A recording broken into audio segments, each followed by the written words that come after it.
Articolo determinativo. Variazioni possibili. Nella sola forma ella, maschile singolare e seguita da consonante, se è preceduta da sostantivo che termina in vocale, la E di el viene elisa e sostituita graficamente dall'apostrofo.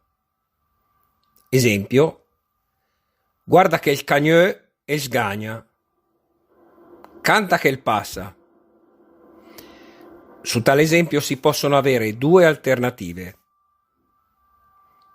che l con la L apostrofata, esempio guarda che il can l'è scapà, oppure chella con la apostrofo dopo la H di CH, esempio guarda che il fieu del Juan l'è andà. Apostrofare l'articolo o la congiunzione dipende dalla maggiore importanza che si vuol dare alla particella non apostrofata.